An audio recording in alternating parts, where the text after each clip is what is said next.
ಮಾಲಾಶ್ರೀ ಬೆಳಗುಂದಿ ಅವರು ಕಂಪ್ಲೀಟ್ ಕುಟುಂಬ ಜೊತೆಗೆ ನೋಡಿ ಮಂತ್ರಾಲಯ ದೇವಸ್ಥಾನ ಗುರುರಾಯರ ದರ್ಶನವನ್ನ ಸಹ ಪಡ್ಕೊಂಡಿದ್ದಾರೆ. ರಾಘವೇಂದ್ರ ಸ್ವಾಮಿಯ ದೇವಸ್ಥಾನಕ್ಕೆ ಭಕ್ತಾದಿಗಳಿಗೆ ಹೋಗೋಕೆ ಬಹಳನೇ ಖುಷಿ ಆಗುತ್ತೆ. ಅದರಲ್ಲೂ ಏನು ಬಾಳು ಬೆಳಗುಂದಿ ಅವರು ಅದ್ಭುತವಾದಂತ ಸಿಂಗರ್, ತುಂಬಾ ಅದ್ಭುತ ಉತ್ತರ ಕರ್ನಾಟಕದಲ್ಲಿ ಫೇಮಸ್ ಆದವರು. ಜವಾರಿ ಜೋಡಿ ಅಂತಾನೆ ಜೋಡಿ ನಂಬರ್ 1 ಅಲ್ಲಿ ಮೆಂಚಿದಂತವರು. ಸೊ ಅಂತ ಒಂದು ಜೋಡಿ ಅಲ್ಲಿ ಹೋದ್ರು ಕೂಡ ಜನರು ಇವರನ್ನ ಗುರುತಿಡಿದು ಮಾತನಾಡಿಸಿ ಸೆಲ್ಫಿ ಫೋಟೋವನ್ನ ಕ್ಲಿಕ್ಕಿಸಿಕೊಂಡಿದ್ದಾರೆ. ಮಾಲಾಶ್ರೀ ಅವರು ಕೂಡ ಬಹಳನೇ ಚೆನ್ನಾಗಿ ಕಂಗೊಳಿಸುತ್ತಿದ್ದು ಅದ್ಭುತವಾದಂತಹ ಸೀರೆಯಲ್ಲಿ ಹುಡುಗಿಯಲ್ಲಿ ಮಿಂಚಿದ್ದಾರೆ. ಬಾಳು ಬೆಳಗುಂದಿ ಕಂಪ್ಲೀಟ್ ಕುಟುಂಬ ಏನು ರಾಘವೇಂದ್ರ ಸ್ವಾಮಿಯ ದರ್ಶನವನ್ನ ಪಡೆದು ಅಲ್ಲೇ ಸುತ್ತಾಟ ಕೂಡ ನಡೆಸಿದ್ದಾರೆ. ಮಗನನ್ನು ಕೂಡ ಕರ್ಕೊಂಡು ಹೋಗಿದ್ದಾರೆ ಈ ಬಾರಿ.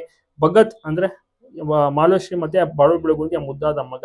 ಮತ್ತೆ ಇವರು ಈಗ ಸದ್ಯಕ್ಕೆ ಆಲ್ಬಮ್ ಸಾಂಗ್ ಅನ್ನ ಮಾಡ್ತಾ ಇದ್ದಾರೆ. ಮುಂದೆ ಇವರು ಬಿಗ್ ಬಾಸ್ ಗೆ ಎಂಟ್ರಿ ಕೊಡಬಹುದು. ಲಾಸ್ಟ್ ಸೀಸನ್ ಅಲ್ಲಿ ಆಫರ್ ಸಿಕ್ಕಿತ್ತು, ಬಟ್ ಇವರು ಹೋಗ್ಲಿಲ್ಲ, ಆಲ್ಬಮ್ ಸಾಂಗ್ ಗಳು ಇತ್ತು ಅಂತ. ಜೊತೆಗೆ ಸಿನಿಮಾ ಹಾಡುಗಳನ್ನು ಕೂಡ ಆಡುತ್ತಾರೆ, ಅದರ ಆಫರ್ಸ್ ಗಳು ಕೂಡ ಬರುತ್ತೆ. ಜೋಡಿ ನಂಬರ್ 1 ರಿಯಾಲಿಟಿ ಶೋ ನಲ್ಲಿ 3 ತಿಂಗಳ ಕಾಲ ತುಂಬಾ ಚೆನ್ನಾಗಿ ಮಿಂಚಿದ್ರು. ಎಲ್ರಿಗೂ ಕೂಡ ಇಷ್ಟ ಆಯ್ತು ಇವರ ಒಂದು ಪರ್ಫಾರ್ಮೆನ್ಸ್ ಗಳು, ಡ್ಯಾನ್ಸ್ ಆಗಿರ್ಬೋದು, ನಟನೆ ಆಗಿರ್ಬೋದು, ಎಲ್ಲವೂ ಕೂಡ ಚೆನ್ನಾಗಿ ಮಾಡಿದ್ರು. ನಿಮ್ಗೂ ಕೂಡ ಇಷ್ಟ ಈ ಜವಾರಿ ಜೋಡಿ. ಇಬ್ರು ಕೂಡ ಅದ್ಭುತವಾದಂತಹ ಸಿಂಗರ್ಸ್. ಮುದ್ದಿನ ಮಗ ಭಗತ್ ನ ಚೆನ್ನಾಗಿ ನೋಡ್ಕೊತಾ ಇದ್ದಾರೆ, ಚೆನ್ನಾಗಿ ಬೆಳೆಸ್ತಾ ಇದ್ದಾರೆ.